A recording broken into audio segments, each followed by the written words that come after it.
আমার আপনার সাথেও কিন্তু জিন থাকে, জিন আছে না? আমার আপনার সাথে ফেরেশতা তো আছেই, আমাদের অগোচরে এই জিনও আছে। জিন আছে বলেই জিনের আর একটা নাম হলো শয়তান। জিনের আর এক নাম কি? শয়তান। শয়তান, আমরা যখন ভালো কাজ করবেন না, শয়তান অন্য কোনো প্রজাতি, অন্য কোনো প্রজাতি কিন্তু শয়তান না। আল্লাহ তাআলা যে আবার কোনো কোরআনের মধ্যেও পাইবেন না। দেখেন সূরা জিন নামে, আপনি যে জিন জাতিদেরকে বিশ্বাস করবেন না, এটা বিশ্বাস, এই আল্লাহ তাআলাকে, ফেরেশতাকে, কিতাব, রসুল এগুলোকে বিশ্বাস করা যেরকম আপনার ফরজ, ঠিক জিন জাতিদেরকে বিশ্বাস করাও ফরজ। জিন জাতিদেরকে আপনাকে বিশ্বাস করতেই হবে। বিশ্বাস যদি না করেন এক্ষেত্রে আপনার ঈমান থাকবে না। জিন জাতি সম্পর্কে আল্লাহ কোরআনুল কারিমের মধ্যে সূরা একটা সূরাই অবতীর্ণ করছে, একটা সূরা আছে, সূরায়ে জিন নামে একটা সূরাই আছে। তাহলে যদি জিন না থাকতো আল্লাহ কি সূরা অবতীর্ণ করতেন? আল্লাহ তো বলছেন কোরআনের মধ্যে, কিন্তু বারবার বলছেন যে এই জিন জাতিকে সৃষ্টি করছিল আমি কিসের থেকে? মানুষকে সৃষ্টি করছি মাটি দিয়ে, আর জিন জাতিদের সৃষ্টি করছে আগুনের লেলিহান শিখা দিয়ে, আগুন দিয়ে তৈরি করা হয়েছে জিন জাতি।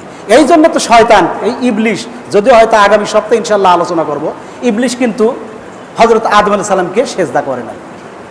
আদম আলাইহিস সালামকে সেজদা করে না। আদম আলাইহিস সালাম, ইয়ার আল্লাহ তাআলা ইবলিশকে জিজ্ঞাসা করলো তুমি কেন আদমকে সেজদা করতে চাও না?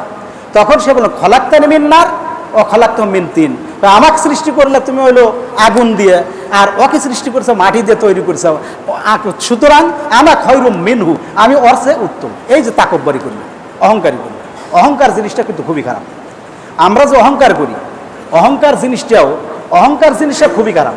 এই অহংকার শয়তান, শুধুমাত্র ইবলিশ মহান আল্লাহ তাআলার একটা হুকুম, এই তাকব্বরি করার কারণে তাকে আল্লাহ তাআলা মালউন হিসাবে অভিশপ্ত দিয়েছেন।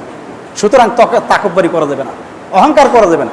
আপনার জ্ঞান কর্মে বেশি থাকতে পারে, আপনার ধন সম্পদ বেশি থাকতে পারে, কিন্তু আপনি তাকব্বরি বা অহংকারী এই জিনিসটা করা আপনার মোটেও ঠিক হবে না। আপনার বুদ্ধিমত্তা বেশি আছে, এটা করা যাবে। তাহলে এই জিন জাতি, জিন আমার আপনার সাথেও কি আছে? আছে। যখন আমরা নামাজে আসি, এই জিন শয়তান আমাদেরকে বিভিন্নভাবে নিষেধ করে, মসজিদে যাইস না, মসজিদে যাই একটু লেটে যা, এত তাড়াতাড়ি যায় কি হইবে, একটু পরে যা। এই যে জিনরা আমাদেরকে করতেছে কি, খারাপ কাজ থেকে কি ভালো কাজ থেকে আমাদেরকে প্রতিহত করছে।